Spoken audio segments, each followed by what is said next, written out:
Hey, how's it going, everybody? So as of today, the patch 0.12.8.9831 was installed. We've got a bunch of changes and a couple of optimizations and a couple of fixes. So we're going to go through those real quick for anybody who missed the patch notes going up.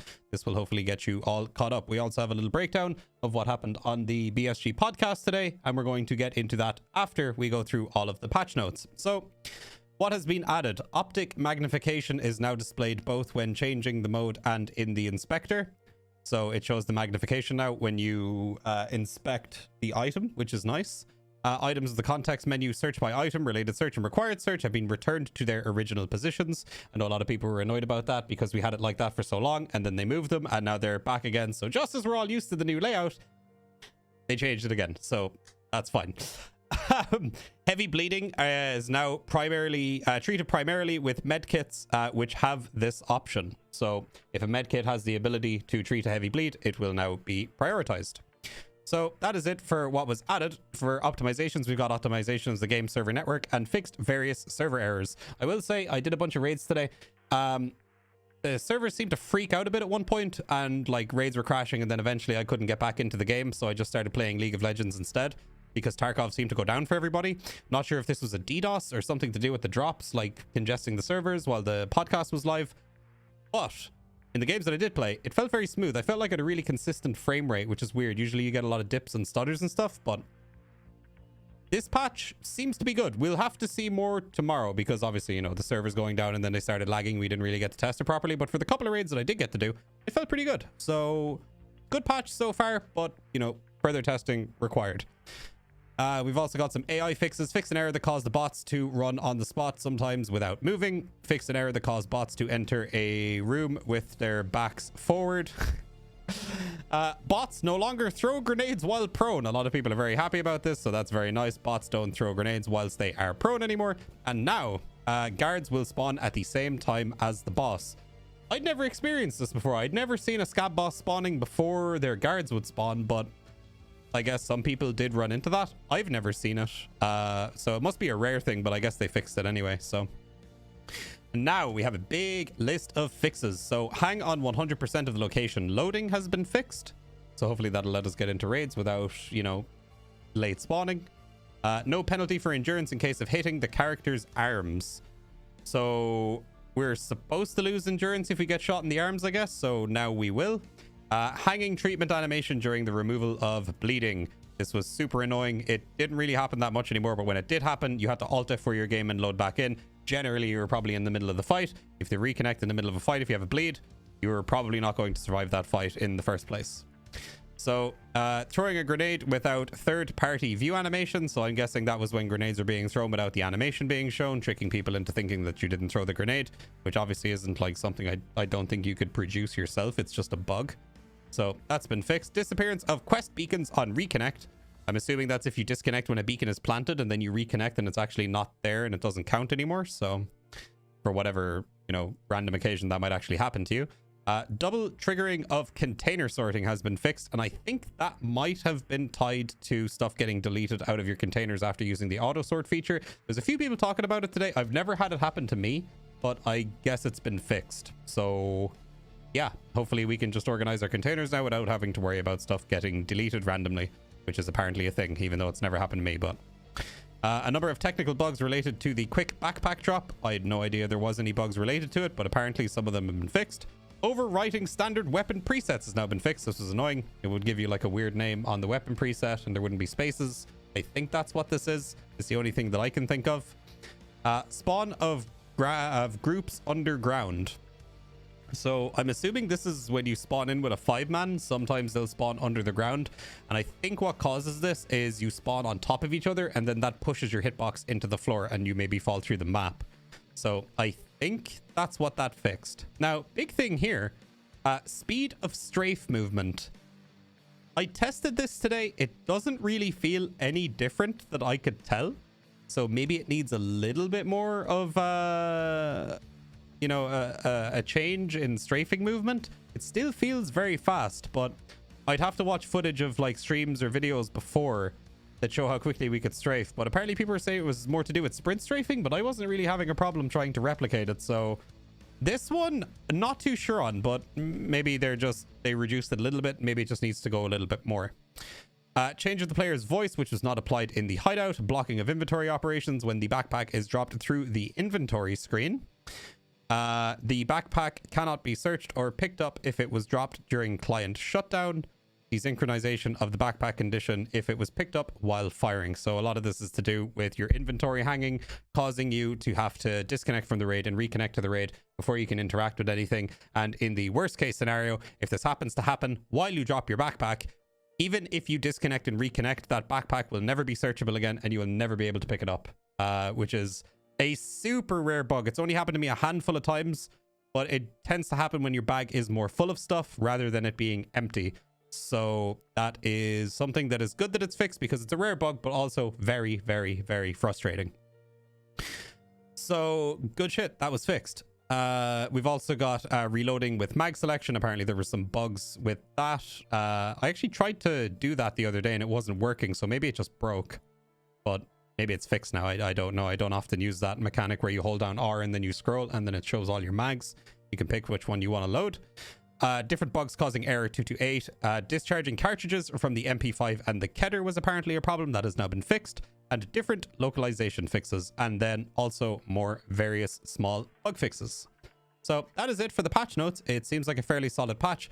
I'll have to play it a little bit more, see what the performance is like, and see if there's any more bugs that have arisen now that the patch is live. Now we're going to get into the podcast breakdown. Not a ton to talk about, but a couple of interesting things that I would like to go over. So I have the breakdown listed over here. So Nikita wants to keep a lot of stuff secret here, so there won't be too many leaks. But in the next coming podcast, he is going to have more stuff to show. However, a lot of it is going to be kept secret.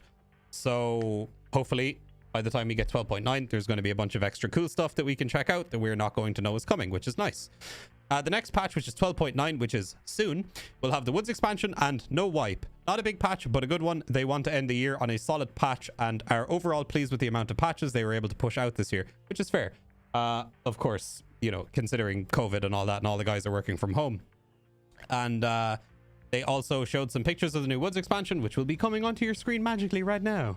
So have a look at that as I continue talking about the rest of this stuff. So big focus on fixing late spawns. A new system: if you are loading in too slow, you will be kicked. Now, this is something that is more of a downside to people with maybe lower spec PCs. Playing with groups, if you're loading in as a group and you're loading very slowly, you might end up getting kicked. So it would be a very good idea for you to maybe optimize your PC as much as possible. Kill any background processes that are running while you're playing Tarkov, and maybe lower your graphics settings or whatever to make sure that this doesn't happen to you. Or if this is happening to you, attempt to, you know, kill any background processes and lower your graphics settings so that EFT isn't using up as much, you know, power in your PC, and it can maybe load a little bit faster. One other thing as well, if you are still playing on a standard hard drive, Amazon, leading up to Christmas, you will find great deals on solid state drives. Even just getting like 128 gig SSD or even smaller and just putting EFT on that, you will see so much of an improvement in your load times as well. So keep an eye out for those deals leading up to Christmas. We also had some networking fixes that were talked about, and then some gear and content which will be scattered in around here, some pictures and stuff. No need to really talk about the specifics. Nikita then went on to talk about face and head selection for PMC is almost ready. Voice selection will also be available in this menu, so we'll be able to change the face of our PMCs, so that'll be pretty cool. The Woods expansion total rework will be like a new map, 2 to 2.5 times bigger and lots of new areas. So I'm very excited to see Woods. They didn't show much of it, and I almost prefer if they didn't show much of it and they just let us go in there and explore it ourselves, and we go around, we figure it out and have a look and stuff like that.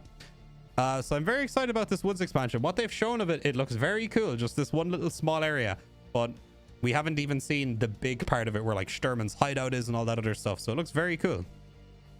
Lots of work going on streets. They hide 30% more level designers specifically for this map design. It will be big. Nikita said you will get lost.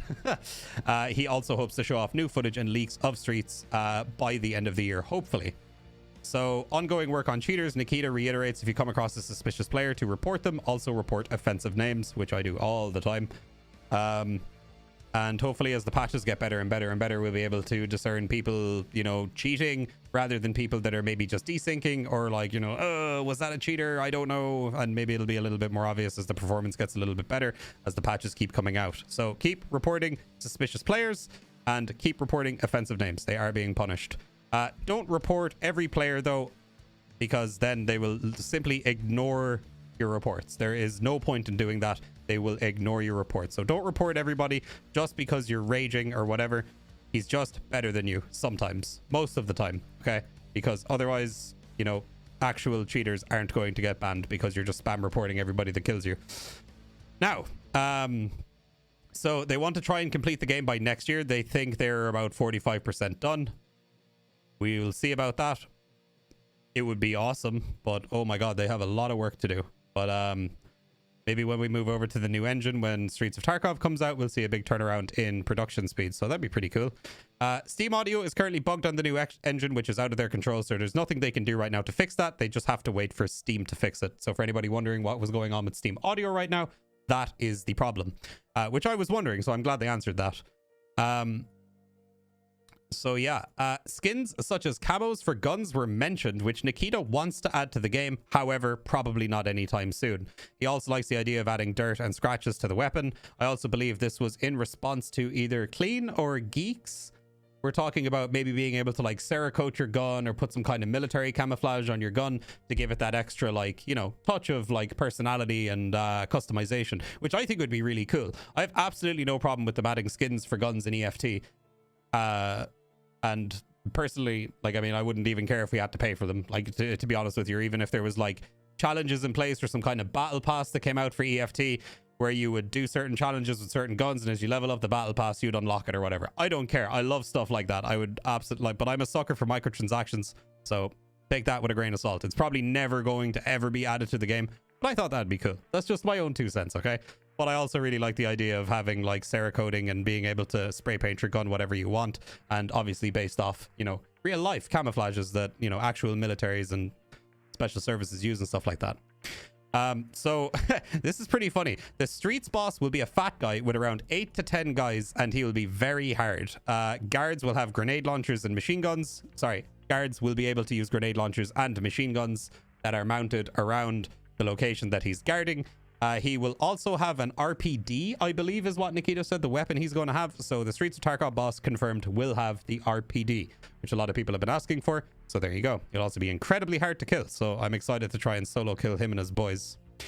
The ETS is now up, which will be used to test certain ideas such as VoIP to see how it's used by players. Also possibly testing no flea market and stuff like that. Allows an environment to test things like this. They also mentioned testing it with removing the gamma containers and secure containers and testing other game modes and stuff like that. Such as Nikita mentioned a zombies type game mode with waves of cultists where you would start off with no gear and have to collect stuff as you progress.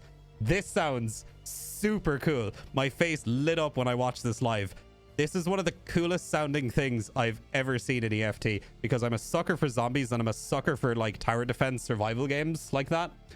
And I would absolutely love to see this in EFT. This would be super cool and super fun. As something that's a break from just, you know, taking a break from raids and going doing this with your buddies and just dicking around and having a good time and not having to worry about losing gear and stuff like that.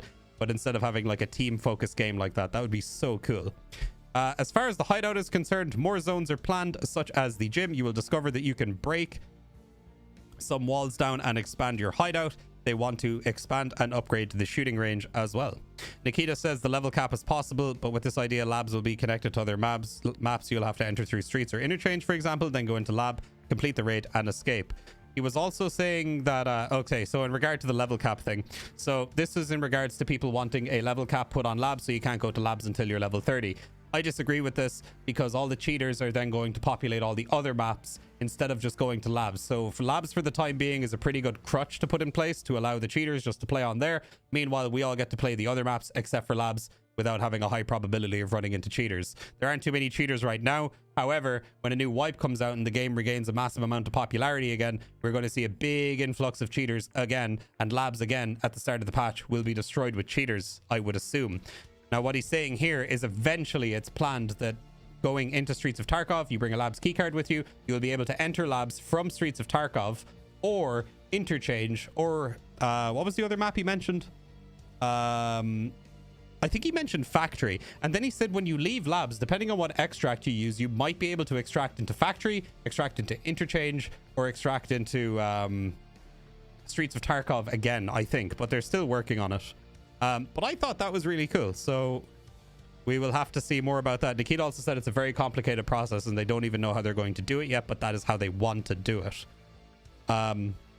So yeah, it'll definitely reduce the amount of people that are running labs because it's going to be very hard to get there. But I thought that was very cool, and it's nice that they expanded on that a little bit more. Also, more thermals are planned. Clean had an idea for a stim that causes cold blood for a certain amount of time where you are invisible to thermals. This is really cool. It'd be very, very good in nighttime raids if that ever becomes a meta. Because let's face it, and people are going to make the argument, but that's so unrealistic, guys. Being able to jam 3 stimulants into yourself and jump over spine on woods is unrealistic, okay? Being able to jam a stim into you that heals up all your limbs more or less instantly is unrealistic. Like, as far as this goes, I think that would actually be a pretty cool stim because it actually has a lot of utility to it. If you run into a squad that are using thermals, you essentially render them useless. They won't be able to see you. So I think that's pretty cool, and I don't think it's beyond, you know, going into like the dumb level of like unrealistic stuff, and I think it could fit in the game pretty well. But fights with thermal people, like, it doesn't really happen very often, and generally by the time you realize they're using thermals, you're probably dead anyway. But it could be cool. I like the idea of that. Stash drops, or dead drops, I believe, is where you will be able to go to a certain point on a map, like a manhole, and drop your loot into it, and it goes directly into your stash. There wasn't a whole lot said about this, but that could be what they want to do with regards to being able to go to streets and then go to labs. Maybe you can do a dead drop and then you can continue and do another raid on streets or something like that without having to go back to your stash, which I think would be pretty sweet. And then also no updates on the cultists. Nikita wants them to be a surprise. So we still don't know anything about cultists, and I want them to keep it that way. Add them to the game randomly. Don't tell anybody. I don't want to know. Just put them there. Let me shit my pants. Okay. Thank you, Nikita. I appreciate you. But the podcast was good. It was interesting. It was very entertaining. Shout out to all the guys in the podcast. And also, lads, Twitch Rivals is on Tuesday. So if you want to get some awesome in-game drops and come cheer on your boy, Mr. Evasion TweaK_GG, make sure you come to my Twitch channel on Tuesday. We'll be competing in the Twitch Rivals event. We did it last year. It was a lot of fun. This year, we're doing it with Hayes and Kippenbro. And hopefully we can just absolutely demolish the competition and see if we can bring home a win, or at least do a little bit better than we did last year. But yeah, it should be a lot of fun. So make sure you check it out. Also, make sure to follow me on Twitter, Instagram, Twitch. Make sure you check out the TweaK Show podcast. All the links for this stuff will be down in the description. So if you're interested in following me on any of those platforms, make sure to go down there. If you enjoyed the video and you made it this far and you enjoyed the content, please make sure to subscribe and leave a like on the video. Maybe if you have homies that have questions about all the patch notes and stuff like that, maybe send them on this video and they can learn a little bit more about what is going on with EFT right now. So guys, thank you very much for watching. I will catch you guys on the next video. Peace out, my dudes.